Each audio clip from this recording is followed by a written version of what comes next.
안녕하세요. 새롭게 하소서의 임동진입니다. 안녕하세요. 고은아입니다.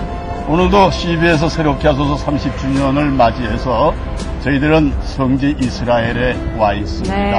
네, 저희 뒤로 보이는 곳이 바로 예수 탄생 기념교회인데요. 정말 복음의 시작이자 땅끝인 이곳에 와보니까 주님의 마음이 저희 가슴으로 느껴집니다. 예, 그렇습니다. 주님은 지금도 우리를 사랑하시고 또 이 땅을 사랑하시고 그리고 하나님의 모든 백성들이 당신의 품으로 돌아오기를 바라시는구나 하는 생각이 듭니다. 이 땅을 품고 기도하면서 복음을 전하는 많은 사역자들이 있는데요. 오늘 모신 분은 이 예루살렘에서 장애우들의 손과 발이 되어주면서 주님의 마음으로 섬기고 계신 젊은 목회자 한 분을 모셨습니다. 이스라엘을 향한 진정한 복음의 시작이 주님의 마음을 보여주는 것이라고 말씀하시는 분인데요. 여러분 만나보시겠습니다. 네. 5000년 성서의 땅 이스라엘. 그 심장엔 전 세계 기독교인들의 영원한 마음의 고향 예루살렘이 있다. 예수 그리스도의 십자가와 다시 오실 부활의 소망이 새겨진 땅 예루살렘. 가난한 자, 소외된 자를 돌보시고 고치셨던 주님의 그 사랑과 기적이 고스란히 담겨 있는 곳. 마지막 때 주님의 뜻이 이루어질 땅이 바로 이곳 예루살렘인 것이다. 구원의 약속을 이루기 위해 오셨지만 예수를 거부하는 마지막 땅끝 이스라엘. 이곳에서 주님이 우리에게 보이셨던 것처럼 그리스도의 사랑으로 이스라엘을 섬기고 있는 젊은 사역자가 있다. 장애인 봉사단체 비아 이스라엘을 이끌고 있는 김용구 목사. 예루살렘의 유대인과 팔레스타인, 복음이 필요한 모든 이들을 위해 그는 가장 낮은 자리를 택했다. 주님의 사랑과 섬김으로 이스라엘의 진정한 회복을 꿈꾸고 있는 사람. 비아 이스라엘 대표 김용구 목사를 만나본다.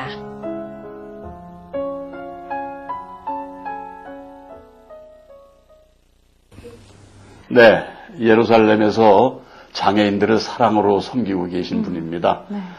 이스라엘 장애 단체인 비아 이스라엘의 대표이신 김용구 목사님 모셨습니다. 안녕하세요. 안녕하세요. 예, 현재 사역하고 계신 것이 예루살렘이신데 그곳의 복음 상황이 어때요? 예루살렘이요? 네. 지금 2% 정도 기독교 크리스찬 인구가 있거든요. 15만 명 정도가 있는데, 근데 이제 그 중에는 그리스정교, 가톨릭 다 포함해서? 다 포함해서 2%? 네. 그래서 지금 한 메시아닉 유대인들, 그러니까 예수님을 믿는 유대인들 경우에는 한 12,000명에서 5,000명 정도로 있는 걸로 알고 있습니다. 어떠세요? 젊은 사역자시기 때문에 김용구 목사님이 이스라엘의 젊은이들에게도 관심이 크실 것 같은데 이스라엘 젊은이들은 어떻습니까? 젊은이들이 참 활달하고요. 또 군대를 다 갔다 와서 씩씩하고 이런 부분이 있습니다. 근데 아무래도 이 외국에서 1948년도 이스라엘이 독립하고 나서 대부분 다양한 문화권에서 이렇게 모여온 친구들이라서요. 그래서 다양성들도 있고요. 그리고 정체성의 혼란들을 많이 겪는 경우도 있고요. 아, 그래요? 신앙에 대해서도 하나님을 믿지 않는, 그리고 하나님이 없다고 생각하는 경우도 많이 있고요. 젊은이들이요? 젊은이들이요. 근데 쉽게 다가갈 수 있고 친숙해지고 그래요? 이 젊은이들한테는 사실은 17세 이하에게 복음을 전하거나, 예수님에 대해서 전하거나 이런 게 이제 법으로 금지되어 있습니다. 종교법으로 금지되어 있기 때문에요. 사실은, 드러내놓고 이렇게 복음을 전하거나 이야기하기에는 어려운 상황입니다. 그런데도 복음이 이렇게 들어가면은 그 복음에 대한 반응이 어떻습니까? 받아들입니까? 절대 안 받아들입니다. 왜냐면 젊은이들인데도 불구하고 젊은이들 같은 경우는 일단은 제대로 지식이 없습니다. 그러니까 예수님에 대해서나 이렇게 제대로 들을 수 있는 그런 기회들이 없거든요. 그래서 되게 조롱하는 쪽으로 많이 이렇게 알려져 있습니다. 예수라고 이렇게 이야기를 하는데요. 이 예슈와 그러면 히브리어로는 구원자라는 의미가 있습니다. 그런데 이 사람들의 예슈라 그래서 이 조롱하면서 비웃는 그 용어로 사용합니다. 그래서 절대 이 사람들은 예슈아라고 하지도 않습니다. 그래서 뭐 바다를 걸었던 그 사람 뭐 이런 식으로 조롱. 방송 들으시는 분들 가슴 아프게 그렇죠. 예수님의 그 어떤 이름이 많이 경월이 여김을 하는 경우가 많이 있습니다. 김 목사님이 섬기시는 공동체가 비아 이스라엘, 예, 그 장애인 봉사단체라고 그랬는데요. 그 좀 더 자세하게 좀 국내에 계신 우리 많은 분들에게 좀 자세히 소개를 좀 해주신다면. 네.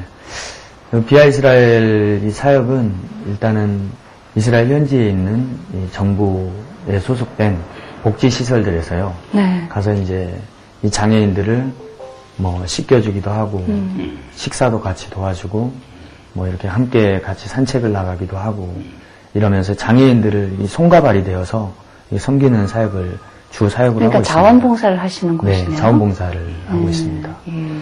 그리고 이제 이 사람들은 많이 장애인들이 상처가 많이 있고 마음에 폐쇄적이기도 하고 위로가 필요한 이 사람들이라는 마음이 있어서요. 그래서 하나님의 어떤 위로를 전달하는 위로의 통로가 되는 역할을 이렇게 하고 있습니다. 아니 아까 그 젊은이들 얘기가 나왔는데 복음을 전혀 받아들이지 않는 그 젊은이들이 그런 걸 보고 감동하지는 않습니까? 뭐 이렇게 마음이 움직여서 야 다시 봐야겠다 뭐 이런. 그러니까 신앙과 자원봉사를 지금 분리해서 혹시 생각을 하는지 여기 젊은이들이 이렇게 조금 그 신앙이 있기 때문에 자원봉사를 한다, 감동이다 이런 거는 없나요? 이제 이 크리스찬이라는 걸 알면서도 이 사람들이 이제 사실은 그런 부분에 있어서 이야기는 하지 않지만 이 사람이 정말 믿음이 있구나. 그리고 이 사람은 뭔가 크리스찬이지만 다르구나 하는 생각을 하는 경우들은 많이 있습니다. 왜냐하면 이전에 이 사람들에게는 크리스찬의 그 역사가 늘 핍박과 자기들이 피해를 받고 뭔가 너희는 예수님을 죽인 민족이야라는 그런 어떤 정죄함을 받는 경우가 많이 있었거든요.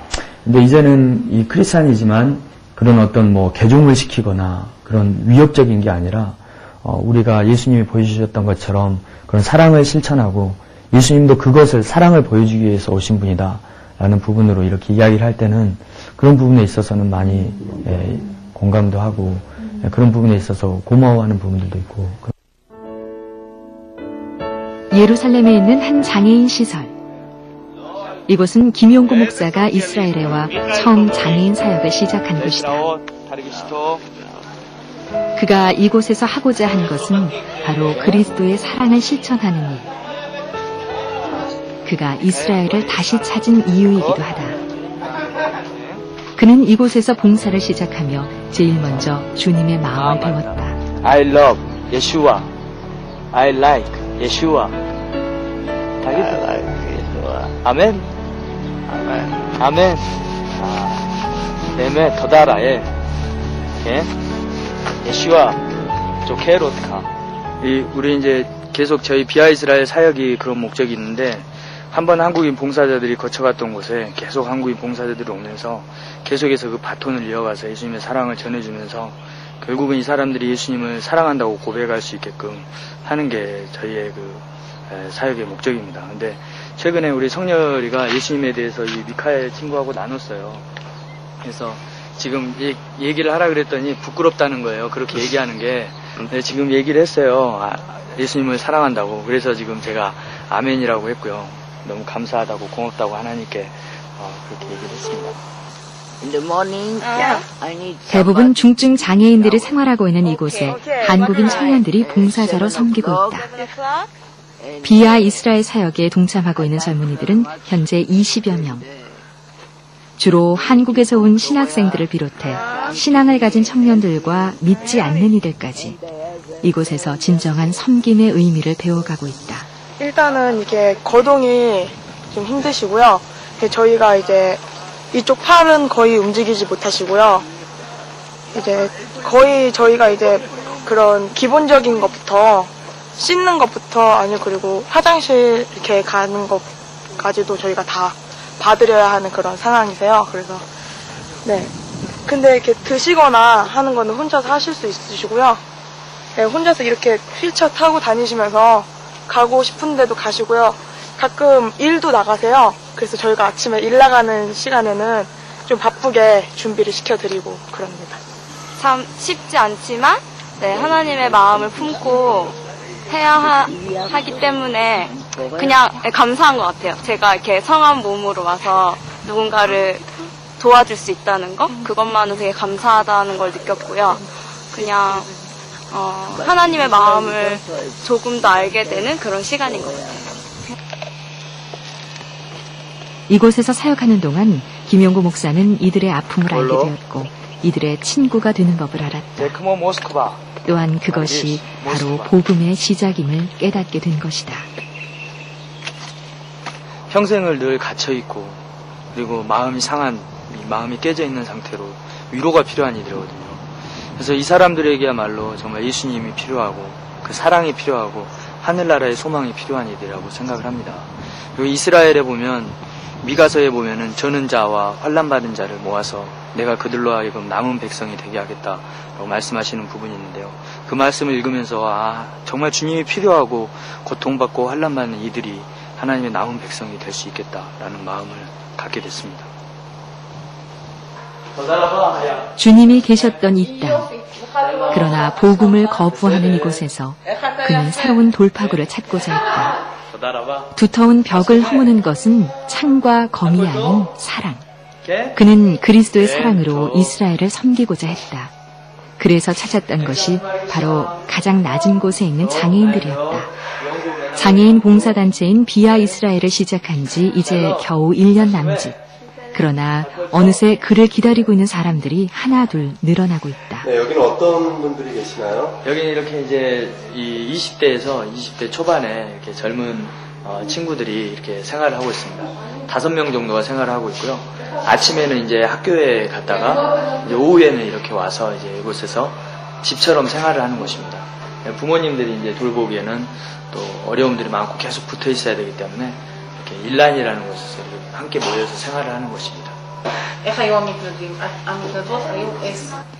예루살렘의 시설 담당자들 대부분이 유대인이지만 사랑을 나누는 작업엔 모두가 뜻을 같이 하고 있다.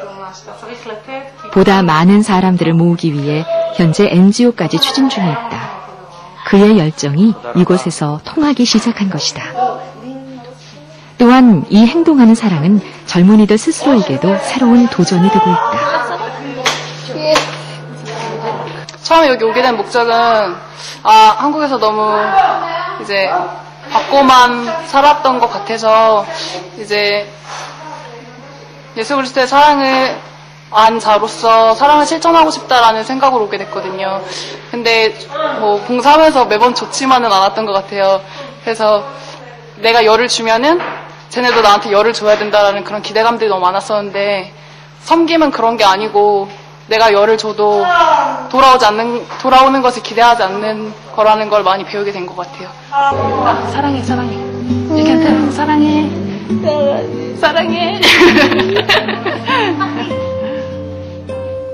네, 이곳에 와서 한국 청년이 정말 멋진 사역하고 계신데 신앙생활은 언제부터 하셨어요? 저는 태어나면서부터 신앙생활을 하지 않았고요. 네. 제가 이렇게 태어나고 한 20일 정도 지났을 때 할머니가 돌아가셨는데요. 그 할머니 돌아가시고 나서 제가 이 병에 걸렸습니다. 무슨 병? 그래서 이제 저도 이제 부모님께 들은 건데. 무슨 얘기였죠? 네. 자세한 기억은 없습니다. 그렇죠. 2달 만에인데. 네. 이렇게 목이 갈라지면서 이렇게 진물이 나고 계속. 그러니까 피부가 갈라지면서? 네, 피부가 갈라지면서. 그래서 이렇게 약을 써도 통하지 않고 그런 어려운 상황이었다고. 그게 무슨 병이었대요? 그 병명이나 이런 건 잘 모릅니다. 그냥 목이 이렇게 계속 피부가 갈라지면서 진물이 나고 이런 병이었는데요. 네. 부모님들이 이제 교회에 가셔서 기도를 하시면서 이 약을 발랐는데 그때 이제 하나님이 치유를 낫게 해주신 것 같습니다. 그래서 이제 부모님들이 신앙이 이렇게 이제 생기셨고요. 그래서 저를 데리고 이제 교회에 가셔서 이 아이는 하나님께 소원하여 드린다고 라고 고백을 하셨다고. 특별한 경우다, 이시면. 그런데 이제 그 얘기를 하니까 자꾸 내가 목만 쳐다보는데. 목이 너무 건강하신데. 지금 괜찮으세요? 지금은 이제 아주 어렸을 때라서요. 네. 근데 그 영향인지 몰라도 제가 이제 피부 알러지가 계속 있었습니다. 그래서 어렸을 때 사진을 보면 항상 얼굴에 뭐가 이렇게 열꽃이 피어가지고 났었습니다. 그래서 제가 털 옷이나 이런 스웨터나 이런 그런 막 이제 그런 것도 못 입고요. 환절기에도 계속 그래요. 있고 그런 지금도 이제 무리하거나 피곤하거나 그러면요 또 이게 이 알러지가 이렇게 발생. 여기 기후 조건이 알러지하고는 어때요? 저는 한국에 있을 때보다는 여기가 더 괜찮아요? 괜찮은 것 같습니다. 왜냐하면 이게 건조해서 그런지 그런 부분들이 있어서 햇빛은 더 뜨거운데요. 그래서 그런 이후로 이제 쭉 신앙생활을 해오시다가 어떻게 또 이렇게 선교의 열정까지 갖게 되셨는지 궁금해지네요. 저는 이제 중학교 때 서울로 이렇게 오면서요. 의도하지는 않았지만 가정의 이 형편상 환경상 서울로 오게 됐습니다. 그래서 이제 작은 교회를 이렇게 나가게 됐는데 그 교회에 피아노 반주할 수 있는 사람이 없었어요. 그래서 집에서 이제 피아노 학원을 가서 찬송가 치는 법만 배워서 반주를 해라. 전혀 피아노를 안 치던 사람이 아주 어렸을 때 이제 잠깐 학원을 다녔었습니다. 근데 찬송가는 칠 줄 몰랐고요. 그래서 이제 피아노 학원을 가서 피아노를 찬송가 치는 법만 배워가지고 그때도 하나님께서 정말 은혜를 주셔서 그것도 쉬운 일은 아닌데 그렇죠. 제 능력이 아니었던 것 같습니다. 지금은 또 안 되는데요. 그래야 반주자가 됐어요? 그때 이제 반주를 이제 잘은 못했지만 학원에서 찬송가 배운 것만 예배 시간에 이제 중학교 때부터 찬양을 하고 그렇게 이제 반주를 하면서 이제 기도를 할 수밖에 없었습니다. 왜냐하면 제가 잘할 수 있는 게 아니었기 때문에 교회에서 기도하고 또 가정 형편도 어렵고 그래서 늘 기도하면서 하나님께서 선교사의 꿈을 이렇게 꾸게 하신 것 같습니다. 그래서 꿈을 꿨는데 이 대륙들을 이렇게 다니면서 이동하면서 이렇게 내려서 복음을 전하고 또 배를 타고 또 이동하고 그러면서 들었던 마음에 하나님이 나를 선교사로 부르셨구나. 꿈에 그런 꿈을 꿨다고요? 그런 마음을 이렇게 갖게 됐습니다. 그 부모님이 이제 아파서 정말 기도하고 병이 이제 나아지니까 서원하셔서 바치고 하긴 했지만 그래도 목회자, 선교사 이런 얘기 이제 구체적으로 나왔을 때 부모님 반응은 어떠셨어요? 부모님은 어려서부터 이제 목회의 길을 가야 된다. 늘 말씀을 해오셨기 때문에 하나님 앞에 소원을 하셨으니까. 네. 저도 이제 그 중학교 때 이후로는 하나님께서 나를 이 선교사로 부르셨구나 하는 마음 그리고 그런 마음을 갖고 있었기 때문에 그 길을 이렇게 가야 된다라는 마음을 계속 있었습니다. 그럼 방황의 시기는 없었네요? 왜 있었어요? 저는 이제 신앙의 방황 시기는 없었는데요. 네, 가정의 형편이 이제 많이 어려웠었습니다. 중학교 때 2학년 때 이제 아버지가 극장 사업을 하시다가 사기를 당하시게 돼서 그 광주에서 더 이상 이렇게 살아갈 수가 없었습니다. 그래서 아버지는 또 거기에다 병이 걸리셔서 당뇨증에 이렇게 갑상선 합병증까지 걸리시고 그래서 어머니께서 혼자 서울로 이렇게 올라오셨어요. 그리고 잠깐만 기다리라고 그러면 서울에서 거처를 마련해 놓고 내가 너희를 부르러 오겠다고 하고 서울로 올라오셨습니다. 그래서 이제 서울에 이렇게 올라왔거든요. 근데 아무래도 서울에서 생활하는데 이 가정 형편이 어렵다 보니까 이 당당하지를 못했던 것 같아요. 아니 그리고 서울 와서 어머니가 할 수 있는 일이 뭐가 있어요 도대체? 그래서 그때 어머니가 이제 다른 가정의 가정부 일을 하셨구나. 그러니까 이제 뭐 중학 왔고 가정 어렵고 또 이사 왔고 그렇죠. 이제 당당하지 못한 그 상태를 어떻게 극복할 수 있었어요? 한때는 이렇게 이제 다른 것보다는 어머니가 고생을 많이 하고 계시기 때문에 어떨 때는 이제 어머니가 일하시는 곳이 보이는 언덕이나 이런 데 찾아가서 하나님 왜 우리는 이렇게 어렵게 살아야 되냐고 했던 적도 많이 있고요. 원망했던 적도 있고요. 근데 그때마다 마음에 들었던 건 하나님께서 우리 가정을 인도하고 계시고 하나님께서 우리 가정을 책임지고 계시고 하나님께서 이 과정을 통해서 훈련하고 계시고 그런 마음들이 있었고요. 무엇보다 어머니가 정신적으로 신앙적으로 늘 기도하시면서 바르게 살라고 하나님 앞에서 바르게 살아야 된다고요.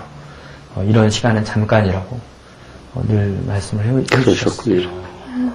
그럼에도 불구하고 어머니 고생하시는 걸 이렇게 언덕에서도 보시고 멀리서도 바라보시면서 아니야 내가 우선 해야 될 일은 어머니를 좀 편안하게 보호도 하고 저렇게 고생을 안 시켜드려야겠다 이런 마음으로 세상적으로 성공해야 되겠다. 같은 건 없으셨어요? 네. 네. 근데 저는 그 반대였던 것 같습니다. 아무래도 그러셨군요. 하나님께 더 네. 성실하게 그리고 세상적으로 사는 것은 한계가 있다는 그런 그러셨군요. 마음이 네. 그 어렸을 때 그 마음은 사실은 친구들을 데리고 집으로 갈 수도 없었고 일부러 친구들과 헤어지고 삥 돌아서 집에 돌아가기도 했고요. 그리고 뭐 불이 안 들어오니까 형하고 어머니하고 같이 이렇게 겨울에도 이불을 덮고 같이 나기도 하고요. 나중에 아버지가 서울에 이제 올라오셨을 때는 또 몸이 더 안 좋아지는 상황이어서 또 저보다는 어머니가 힘들었기 때문에 형도 그렇고 저도 그렇고 어머니에게 힘이 되는 것은 우리가 바르게 살고 성실하게 사는 것이다 라는 마음을 많이 가졌던 것 같습니다. 참 어려운 그런 과정 속에서 정말 하나님께서 반듯하게 인도를 하신 것 같아요. 어머니가 기도를 많이 하셨나요? 어머니의 기도, 어머니의 가르침이 정말 교훈이 되셨어요. 어머니 모습, 삶 자체가. 6년 전에 신대원 시절에 여기 이스라엘을 처음 오셨고 그리고 어떻게 또 이렇게 난 이스라엘에 가서 사역을 해야겠다 다짐을 하시게 되셨습니까? 어떤 계기로? 신대원 시절에 오셔서 그런 마음을 가지셨어요?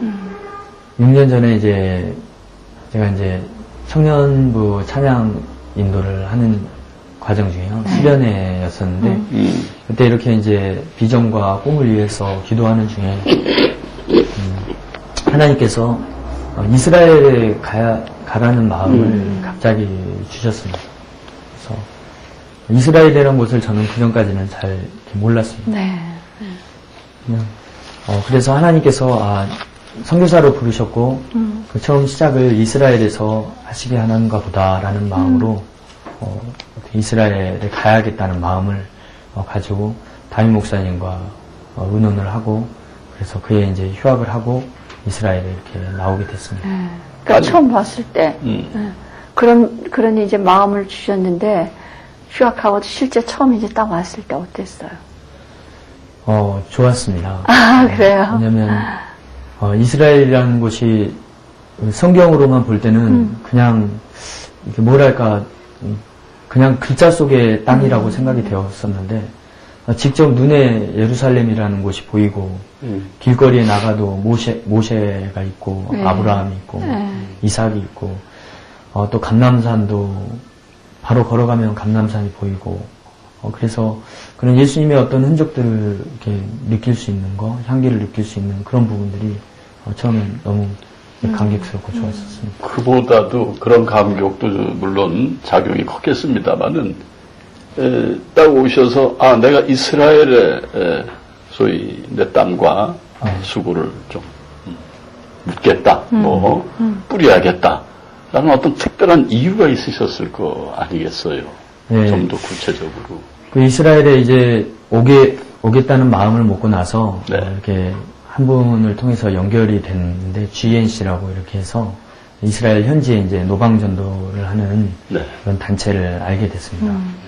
그래서 하나님께서 마음을 주시기를 1년이라는 시간을 이 전도하는 일에, 전도하는 사역에 헌신하라는 마음을 주셔서 복음을 전해야겠다는 마음으로 이스라엘에 왔습니다. 그때는 이스라엘을 모르고 왔지만 가서 하나님께서 시키시는 일을 충성되이 해야겠다는 마음으로 이스라엘에 왔었습니다. 그러니까 처음에는 단기 선교로 이제 잠깐 다녀가신 거예요, 그렇죠? 네. 신대원. 네. 네. 그리고 가셨다가 이제 다시 오신 거예요? 네. 계셨다가 다시 돌아갔는데 가서 있으니까 자꾸만 이스라엘이 부르는가요? 네. 일단은 이스라엘에 있으면서 전도하는 사역을 하면서 갈등이 많이 있었습니다. 어떤 갈등? 왜 이들이 믿는 하나님은 내가 믿는 하나님과 다른 분이야? 그러니까. 네. 왜 우리는 똑같은 구약 성경을 보고 있는데 네. 왜 우리는 예수님을 메시아로 함께 인정하지 못하는가? 왜 예수님의 메시아라고 전할 때 이 사람들은 그런 메시아는 너네들만의 메시아야. 우리의 메시아는 아니야. 라고 거부할 수밖에 없는가? 그런 여러 가지 부분에 있어서 이 사람들이 예수님을 메시아로 인정하지 못하는 것에 대한 어떤 마음의 갈등, 그리고 정말 이 예수님은 나에게만 구세주인가? 그런 마음, 그리고 이들의 열심과 이런 노력들이 너무 안타까웠습니다.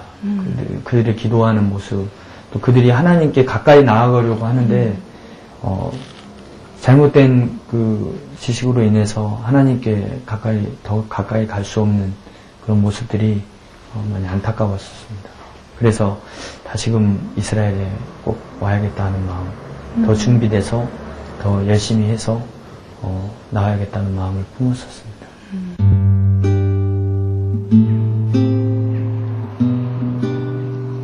비아 이스라엘의 새로운 보금자리인 샬롬 센터.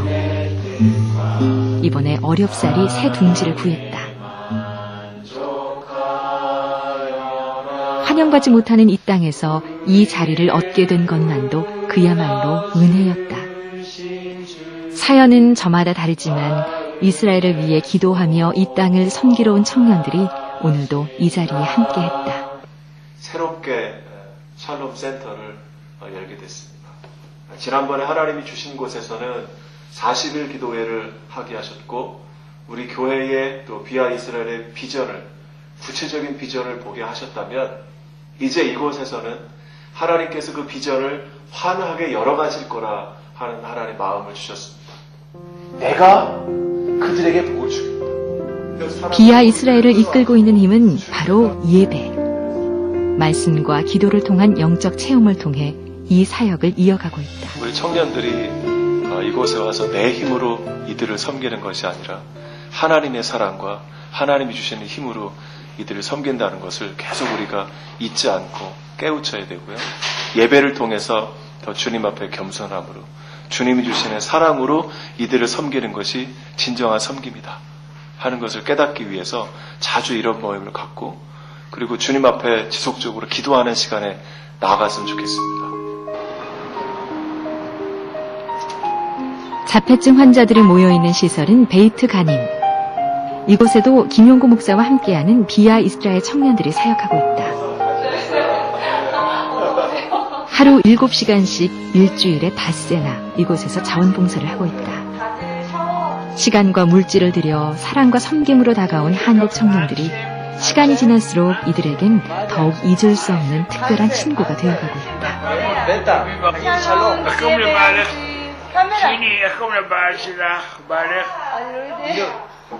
저희 이스라엘은 쉬운 자리에 자폐를 앓고 있는 친구고요. 항상 사람들의 이름을 물어보고 또 잠깐 2번 정도 왔다간 그런 여러 가지 한국 사람들의 이름을 다 알고 늘 한국 사람들 한샘은 어디냐, 용구 어디냐, 또 예전에 일했던 지혜와 영진이는 어디냐 이렇게 자주 물어보곤 하는 친구입니다. 다루기 힘든 자폐 환자들과 함께 생활한다는 것 자체가 웬만한 인내가 없이는 힘든 일. 다른 시설보다 몇 배나 수고로운 곳이지만 그러기에 이곳 봉사자들은 더욱 주님께서 자신들을 이곳으로 부르신 이유를 발견해가고 있다. 저희 친구들은 가끔씩 스트레스를 너무 많이 받으면 난폭해져요. 그래서 일하고 있는 워커들이나 옆에 있는 친구들을 때려요. 엄청나게 심하게요. 한 워커가 가슴을 가격당하고 거의 이렇게 뒤로 구부라진 다음에 나 당장 집에 가고 싶어라면서 괴로워했었어요. 그런데 담배를 피우는 그의 뒷모습을 보면서 되게 안타까운 거예요. 그 사람들은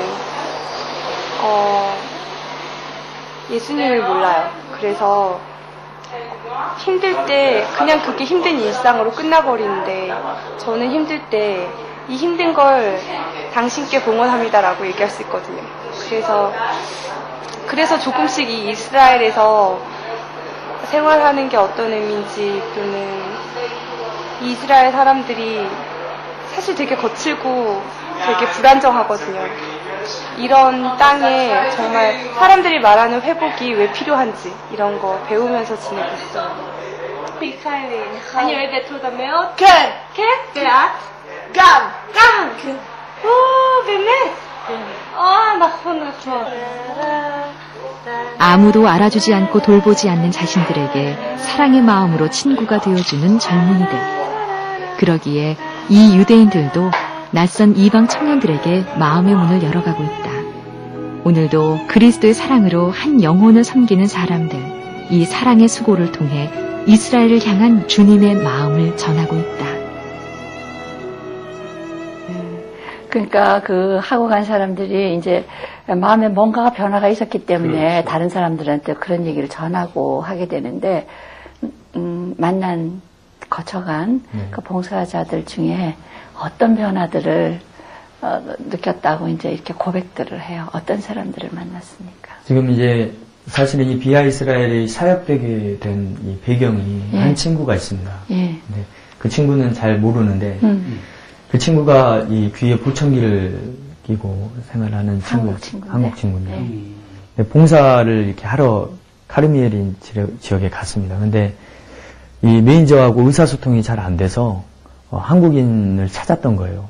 이 친구하고 의사소통을 할 수 있는 한국인을. 그래서 복지국에 연락을 했는데 그 당시에 제가 봉사를 하고 있었거든요. 네. 그래서 제가 이 봉사하던 시설 매니저하고 이 복지국 담당자하고 아주 오래된 친구였어요. 그래서 우리 시설에 그 친구가 있다. 네. 그래서 그래서 제가 복지국에 가게 된 겁니다. 네. 그래서 이제 그 친구한테 이렇게 의사 전달을 해주면서 소통을 하고 나서 이렇게 이제 이 사역이 비하 이스라엘 사역이 시작되게 됐는데요. 그 친구가 6개월, 7개월이란 봉사활동을 마치고 가면서 저에게 했던 이야기가 가장 기억에 지금 남는 것 같아요. 목사님, 저는 늘 이렇게 귀에 보청기를 끼고 뭔가는 누군가에게 당당하지 못하고 뭔가 이렇게 장애를 가지고 한국에서 살아왔었습니다.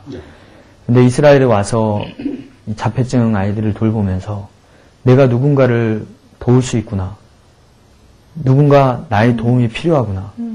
그러면서 그 사랑을 주고 도움을 줄 수 있었다는 것이 자기 인생의 가장 큰 변화였다라고 얘기를 했습니다. 그 외에도 저 자신이 가장 많은 변화가 된 것 같습니다. 어떤 변화? 네, 사랑과 섬김에 대해서 깨닫고 알게 된 것 같습니다. 저는 사랑은 제가 이렇게 뭔가 가지고 있는 걸 전해주는 게 사랑이라고 생각을 했는데 저희 봉사자들도 마찬가지지만 이 사역을 하면서 이 일들을 하면서 오히려 사랑을 주기보다 그들을 통해 사랑을 알고 배우고 깨닫고 섬기는 게 아니라 오히려 그들이 저희들을 배려해주고 하는 모습들을 보면서 오히려 더 많이 배우고 알게 되고 깨닫게 되는 것 같습니다. 목사님 혹시 한국에 계실 때 이와 비슷한 봉사활동 같은 걸 좀 해보셨던 적이 있으셨나요?